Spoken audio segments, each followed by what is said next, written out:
অর্থনৈতিক কোনো মৌল পরিবর্তন করতে পারবে না এবং অর্থনৈতিক সংস্কার রাজনৈতিক সংস্কার থেকে বিচ্ছিন্ন না। আমরা দেখেছি এই সরকারের রাজনৈতিক সংস্কারের ক্ষেত্রে তার কমিটমেন্ট, তার অর্জন হচ্ছে শূন্য।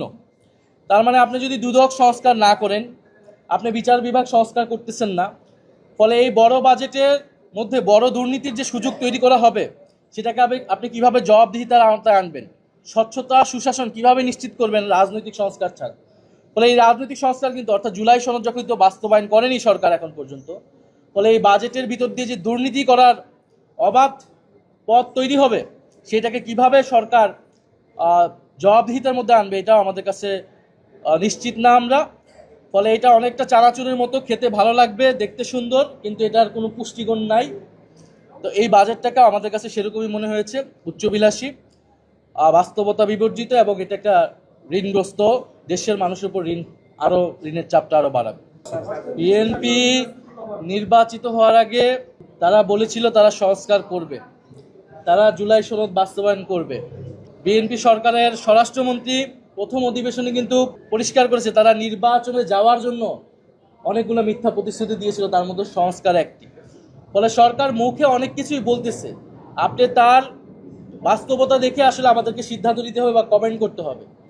আপনার ইসলামী ব্যাংক নিয়ে যে সরকার যেই অবস্থানটা নিচ্ছে, যে তাদের যেই শেয়ার আগে যাদের ছিল, অর্থাৎ এসালমের যে ক্রয়কৃত শেয়ার যদি শেয়ার হোল্ডারদের কাছে আবার ফিরিয়ে দেওয়ার কথা বলে, তার মানে আসলে এটা পরোক্ষভাবে এসালমকে ফিরিয়ে দেওয়ার কথা বলতেছে।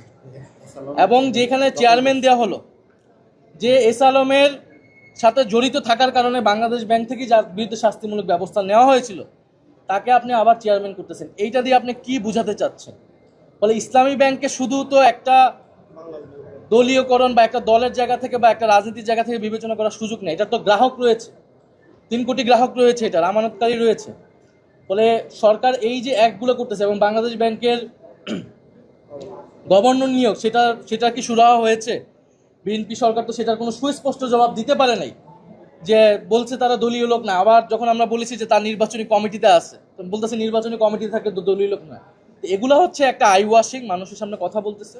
ফলে এই বাজেটের যে একদম সম্পূর্ণভাবে নেতিবাচক, এটা কিন্তু আমরা বলছি না। আমরা বলতেছি শিক্ষা খাতে বৃদ্ধি পেয়েছে, স্বাস্থ্য খাতে বৃদ্ধি পেয়েছে, সামাজিক নিরাপত্তা বৃদ্ধি পেয়েছে, কর অনেকগুলো জায়গায় কমানো হয়েছে, এগুলো আমাদের জন্য ইতিবাচক। কিন্তু মৌলিক পরিবর্তন, আমরা তো গণ অভ্যুত্থানের পরে যেটা বৈষম্য কমিয়ে আনার জন্য যে অর্থনৈতিক ব্যবস্থা প্রয়োজন ছিল, সম্পদ যেখানে গুটি কয়েক মানুষের কাছে সীমাবদ্ধ হয়ে গিয়েছিল, বৈষম্য সমাজে বেড়েছে এবং প্রচুর টাকা লোটপাট হয়েছে, পাচার হয়েছে, যেই প্রক্রিয়ায়, এই প্রক্রিয়াগুলো কি এই সরকারের সময় স্টপ হবে কিনা, সেটাই তো অর্থনৈতিক সংস্কার এবং রাজনৈতিক সংস্কার। সেরকম কিছু আমরা এই সরকার থেকে দেখিনি। ফলে এটাই আমাদের আপাতত প্রাথমিক প্রতিক্রিয়া বাজেটের উপরে। আমরা আনুষ্ঠানিকভাবে দলগতভাবে প্রতিক্রিয়া জানাবো, এবং এই পুরো মাসে আমরা এই যে আমরা আজকে বলে গেলাম এই বাজেটটার বিরুদ্ধে বা এই বাজেটের যে ত্রুটিগুলা, সেটা আমরা প্রত্যেকটা পয়েন্টে পয়েন্টে ব্যাখ্যা বিশ্লেষণ করে আমাদের যতটুকু কথা বলার সুযোগ থাকবে তখন আমরা সেটা উপস্থাপন করব।